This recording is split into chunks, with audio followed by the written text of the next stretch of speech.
ahora y algunos que no están presentes somos Teatro Ojo. Primero, agradecerle a Chucho y a los que están organizando la próxima participación de México en la Cuadrienal la invitación y celebrar que esto ocurra. El espacio es un asunto que urge pensarlo, no solo desde el teatro, sino desde muchos otros ámbitos, especialmente en momentos de emergencia como este, un país que se ha convertido en una fosa común, un país con tantas presiones en términos energéticos, de riquezas naturales, etc. Tiene que pensar el espacio desde perspectivas múltiples y el teatro no puede ser ajeno a ello. De hecho, la Cuadrienal va encaminada hacia aquello en esta edición. Bueno, leeré un fragmento para luego explicar algunas cosas. Un edificio abandonado del gobierno mexicano, 10 lugares emblemáticos del movimiento estudiantil de 1968, pasajes comerciales y calles del centro de la Ciudad de México, un teatro convertido en jardín, un campo de fútbol de tierra donde antes hubo un multifamiliar para burócratas, donde antes estuvo el Estadio Nacional, donde antes hubo un cementerio, un respiradero del metro que ocupa el lugar de una vieja casa, el auditorio de un museo universitario de arte contemporáneo, un teatro a un costado del Campo Marte convertido en memorial de la violencia, cuerpos humanos. Estos son los lugares donde Teatro Ojo ha trabajado durante los últimos 8 años. 8 años en los que se han exacerbado hasta la obscenidad los signos del colapso, la falla del Estado y las instituciones de la utopía del proyecto modernizador mexicano.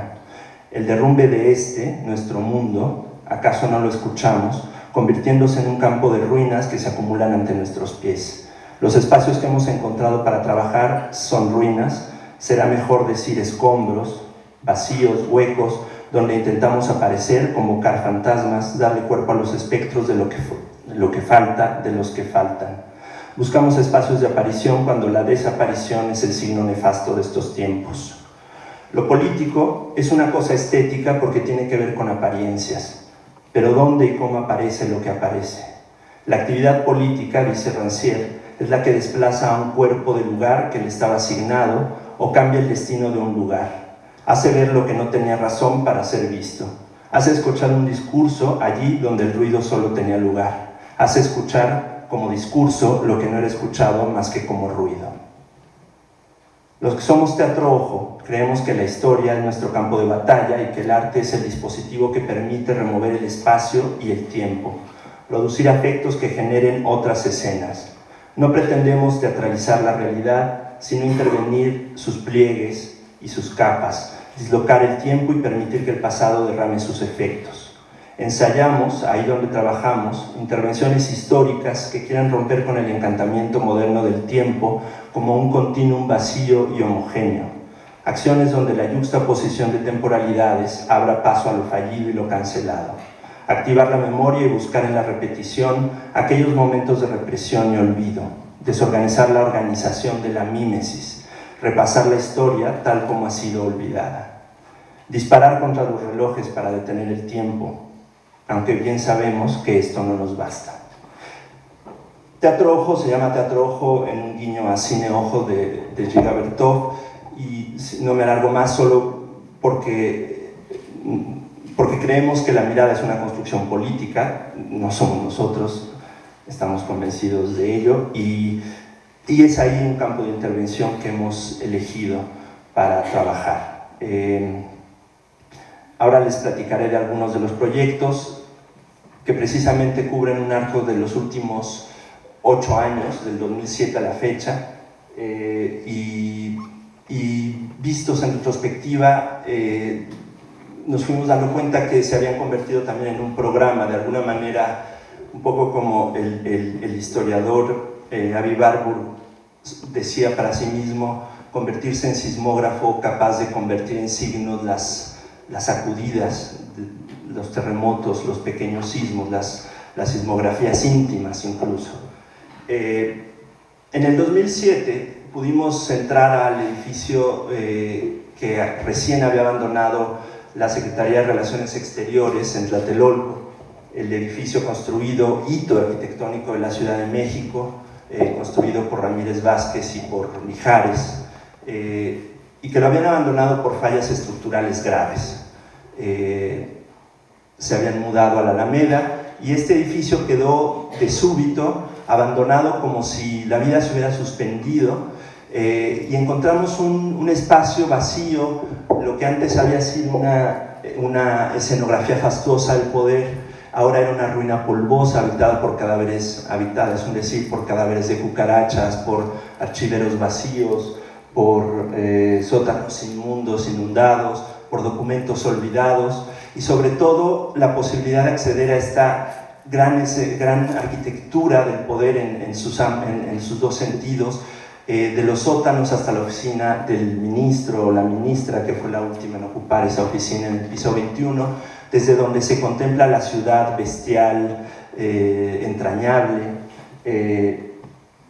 Y lo que decidimos fue hacer visitas guiadas a este edificio que antes había sido de uso exclusivo para burócratas. Visitas guiadas para 4 personas. No quisimos utilizarlo como escenografía de nada, sino precisamente dar a ver lugares, pensarlo como una alegoría en donde los que caminaban conversando con sus memorias, con la memoria pública de la que este edificio está cargado, de la que Tlatelolco está cargada, un edificio testigo del 2 de octubre, Tlatelolco con todas esas capas históricas superpuestas ahí, era suficiente para entablar conversaciones y pensar en eso que en el 2007 era ya evidente. Sin embargo, quizás todavía nos resultaba difícil articular, que era la falla del Estado. Un edificio donde antes hubo gobernantes y ya no estaban, el polvo que también cae sobre las revoluciones,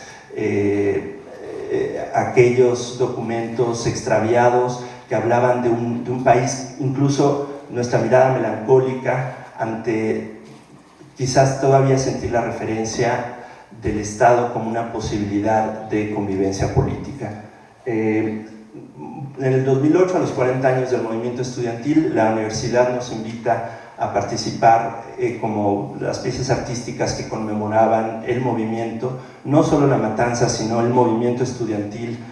como potencia política, un movimiento que apostó a la imaginación, a lo performático, para protestar, para ganar espacios públicos que les habían sido cancelados a la población en general, especialmente a la juventud en ese caso, y decidimos diseminar 8, en principio 10, acabaron siendo solo 8 acciones por la ciudad como ese gran escenario de los performances políticos, y estas performances eran más bien dispositivos que intentaban cruzar con transeúntes que habitaban espacios que habían sido emblemáticos para el movimiento estudiantil y detonar memorias singulares, digamos, frente a discursos tan solidificados sobre la matanza, tanto desde el poder como desde las víctimas.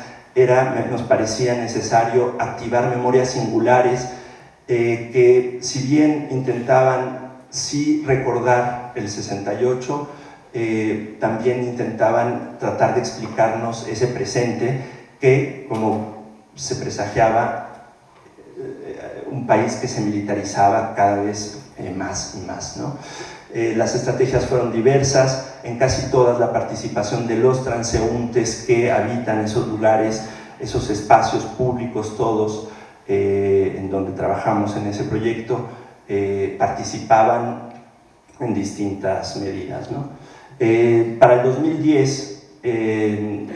hicimos una serie de proyectos llamados precisamente Estado Fallido, un poco retomando la idea, ese dictado, digamos, del Departamento de Estado norteamericano que decretaba a México como un posible Estado a punto de colapsarse.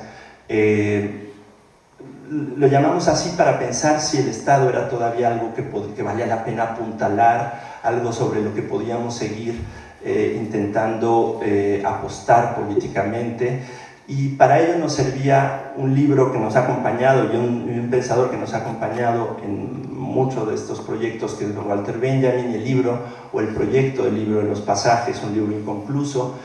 en donde quisimos desplegarlo sobre el centro histórico de la ciudad como ese pequeño núcleo en donde las relaciones económicas, históricas, políticas, en un año además en el que se estaban convocando los fantasmas de la revolución, de la independencia, desde muchos ámbitos, nos interesaba también pensarlo desde la crítica que Benjamin plantea para pensar la cultura popular como forma de explicación de la modernidad, de la falla de la modernidad. Y ahí trabajamos en pasajes comerciales y las calles en el centro que los unen, y eso nos servía para articular una especie de topografía, le llamábamos topografía espectral, en donde las nomenclaturas de las calles, los nombres de los pasajes, las mercancías, pero sobre todo los que las habitaban, los comerciantes, los vecinos, los visitantes del centro, iban encontrando o intervenciones o señalizaciones, y a través de una serie de impresos que podían conseguir en estos pasajes comerciales, proponíamos lecturas que podían desarrollarse desde la caminata como estrategia para ver, para ocupar, para aparecer en esos lugares. Ese mismo año, un poco hacia finales, trabajamos, me voy a brincar un proyecto que fue en el Galeón, que hicimos durante la vacación, que es julio y agosto, que teníamos el Galeón asignado por la convocatoria del INBA. Decidimos convertirlo en jardín a partir de una lógica, digamos, del calendario romano, que Albucius, un escritor romano, llamaba la vacatio, una quinta estación donde había que vaciar, donde había que no hacer, había, digamos, donde el no hacer, el ocio, el sueño era el espacio reservado, vaciarnos de lo productivo, vaciarnos, y decidimos vaciar el teatro, digamos, de su lógica para abrirlo como un jardín en donde habitaban, digamos, otras imágenes. Paso muy rápido sobre ese. Para llegar a México, mi amor, nunca mires atrás, que fue una intervención en una cancha de fútbol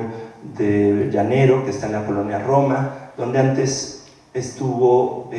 un edificio, uno de los edificios del multifamiliar Juárez, que se derrumba con el sismo, con el terremoto del 85,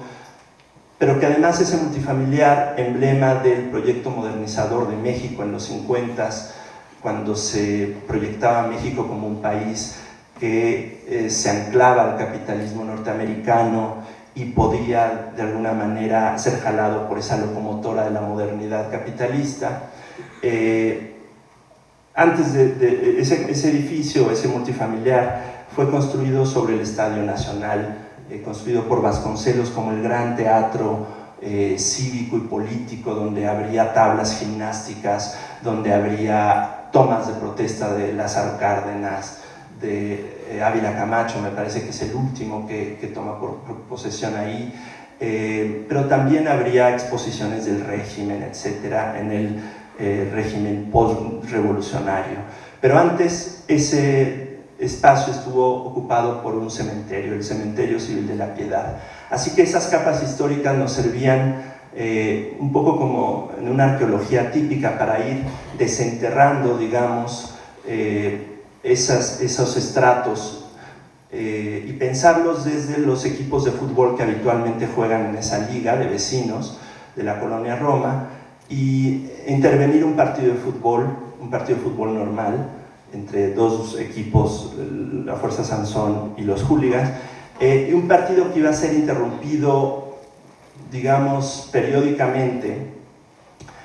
por el árbitro, lo cual activaba en los jugadores, que quedaban aleatoriamente de acuerdo a la jugada en la que se había suspendido el partido, activaban una serie de archivos sonoros de promesas políticas o de disculpas, digamos, desde la declaratoria de guerra al narco de Calderón,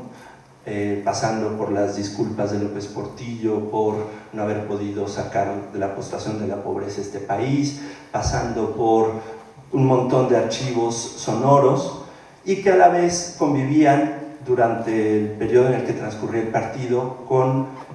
archivos sonoros de narraciones de la selección nacional, que en los mundiales está a punto de pasar a la siguiente ronda, hay un penalti fallado o un gol que nos anotan, una decisión arbitral o un poste que se cruza entre la pelota y entre el gol y el éxito de la selección nos elimina. Así que los espectadores que estaban en esas funciones, que fueron pocas por las condiciones mismas de la acción, podían entrar a la cancha en estas interrupciones y enfrentarse, digamos, de manera afectiva con aquellos fragmentos, con esos trozos de archivos,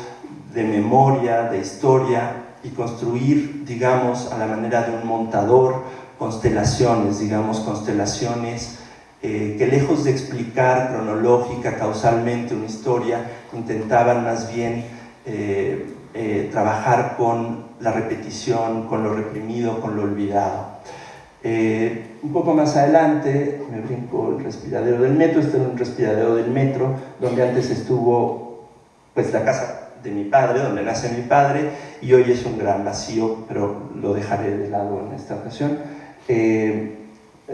Digamos, el metro, rápidamente, cada vez que pasaba el metro se activaban proyecciones de películas familiares, y que eran vistas desde Avenida Revolución, ¿no?, que es la avenida con la que colinda esta casa. Y este proyecto, que es en el 2012, que se llamó Atlas Electores, fue un proyecto que ocurre durante el periodo electoral en México. Este gran espectáculo que cada 6 años nos convoca a votar, este ciclo que nos culmina a ejercer nuestra posibilidad de representación política. Decidimos trabajar con el apoyo de Teatro UNAM en el auditorio del Museo de Arte Contemporáneo. Decidimos trabajar un acompañamiento a 20 ciudadanos que iban a votar por uno u otro candidato, iban a anular su voto o no pensarían votar, y seguirlos durante estos 4 meses y hacer apariciones periódicas al público, de tal manera que el auditorio se convertía, digamos, nos intentaba recuperar ese auditorio como ágora, donde se podía ir discutiendo desde la vida de cada uno de estos electores, sus deseos electorales, pero también lo que había cambiado en ellos durante ese periodo y los llevaba a votar o odiar a alguien, o cambiar su decisión, o ir pensando y discutiendo públicamente su elección, a la vez que ir articulando, digamos, sus vidas en la ciudad, su memoria política, sus recuerdos que los llevaban a decidir lo que decidían. El proyecto tenía contemplado empezar con la campaña, terminar con la elección, así fue, pero había partido como de una lógica en donde el guión estaba prácticamente cerrado, donde casi se sabía quién iba a ganar, que iba a ser Peña Nieto, el próximo presidente, construido desde ese otro escenario que son los medios, que es toda la maquinaria, digamos, mediática que es capaz de poner y quitar gobernantes. Pero ocurrió algo, digamos, en ese tiempo que nos estimuló, por otro lado nos quitó, digamos, foco también, y que fue el 131 y el 132. Digamos, el dispositivo estaba pensado también para que el tiempo y, digamos, los acontecimientos que en esa duración pudieran trastocarlo, modificarlo, y eso hizo que cambiaran todos nuestros planes. Pudimos incorporar, digamos, al trabajo a chicos de la Ibero que habían participado en aquel viernes donde Peña Nieto va a la universidad, y bueno, no, desde luego no cambiamos el guión. Sin embargo, nos permitió, digamos, ir valorando también esa representación política, valorándola desde la representación escénica, artística, digamos, como ese eje de cruce de deseos, de vacíos, de huecos. Al final del año 2012 teníamos asignado el Teatro El Galeón nuevamente, y nuevamente decidimos, digamos, pervertirlo en algún punto, porque si bien íbamos a hacer una obra sobre la histeria, sobre la invención de la histeria, dado que nos movieron de fecha y quedamos justamente en el Galeón el último mes del gobierno de Felipe Calderón, y a unos metros se estaba construyendo el memorial para las víctimas, mandado a hacer por el gobierno federal, y después de discusiones con un querido amigo que es Javier Sicilia, donde nos planteábamos la pregunta sobre qué clase de memoria, de memorial, podía construirse en medio de la guerra en la cual estamos inmersos, qué clase de lugar, de construcción, de acto podría hacer justicia, digamos. Y me parecía a mí que la única posibilidad era lo performativo, digamos, aquello que va ocurriendo, que no se solidifica en un edificio o en una lápida o en un monumento. El Galeón se convirtió durante nuestra estancia ahí en una hemeroteca con los periódicos del sexenio, de cada día del sexenio, en una serie de mesas con café, con agua, etcétera, para estar. Las sesiones eran de 10-12 horas, estaba abierto durante todo el día, era entrada libre, la gente podía entrar ahí, quedarse el tiempo que quisiera y, si así lo deseaba, contarnos, responder a algunas preguntas que continuamente se formulaban, que esencialmente tenían que ver con los sueños y los presentimientos durante los últimos 6 años. Pensábamos, intuíamos, y la verdad es que la experiencia nos avasalló en muchos sentidos, que el poder era capaz de penetrar los sueños, lo sabemos históricamente, pero había que tomar esa sismografía íntima que decía en un principio, y el horror de aquellas imágenes, el miedo, penetra hasta lo más íntimo, ahí donde pareciera que solo estamos nosotros activos, ¿no? Digamos, este espacio vacío, este espacio que intentaba, pues, contestar en alguna medida aquellas placas de bronce de significantes vacíos, de significados vacíos que teníamos enfrente a unos metros, pues nada, pensar que esa era también una de las tareas de un teatro público. Y finalmente, en el 2012-2013, trabajamos a partir de la figura de Xipetote con nuestro Señor el Desollado, una deidad mexica, que precisamente es un dios que quizás tenga que ver con el maíz nixtamalizado y esto de desprender la piel del grano,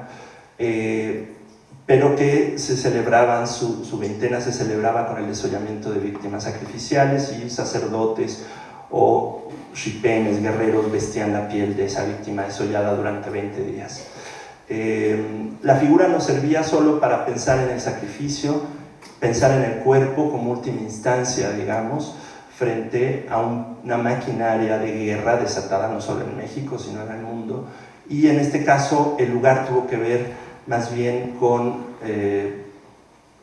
2 ciudades en donde la palabra sacrificio se había usado, desde luego históricamente, pero sus gobernantes la habían usado, se llenaban la boca, digamos, en la demagogia acostumbrada, requiriéndole más sacrificio a la población. Una de ellas fue en Madrid, bueno, España, y Madrid en concreto, en el Matadero, curiosamente en el antiguo Matadero de Madrid, y la otra fue Atenas, ¿no? A quien el Fondo Monetario Internacional y su presidente les piden perdón por sacrificios inútiles, dado que las recetas económicas no estaban funcionando, pero que bueno, que el sacrificio tenía que seguir. Y decidimos hacer, digamos, estas pieles sobre gente que había perdido sus casas o perdido sus trabajos, o que había tenido próximos casos, como en el caso de Atenas, y esto fue más bien un encuentro ahí, casos de suicidio que fueron comunes durante el periodo de la crisis en Grecia, ¿no? Las pieles que hacíamos a partir de estos modelos que iban conversando, y que era un taller abierto también para la conversación como posibilidad de desarrollo y como última instancia política también para nosotros, son estas pieles que quedan huecas, esta especie de resto de lo que Agamben, de lo que Benjamin llamó el Homo Sacer, ¿no? Ese hombre o esa entidad que su muerte, que por un lado puede ser dada en sacrificio, es decir, vuelta sagrada, pero paradójicamente también es susceptible de ser aniquilado sin consecuencia jurídica ni política alguna. Quizás ahí estamos todos. La lógica es que para el poder todos somos cualquiera en cualquier momento, y esto, digamos, es una lógica en un teatro que intenta también ser de cualquieras, ¿no? Que es el que hemos, pues, trabajado en estos 6 años u 8 años, ¿no? Y bueno, aquí me quedo.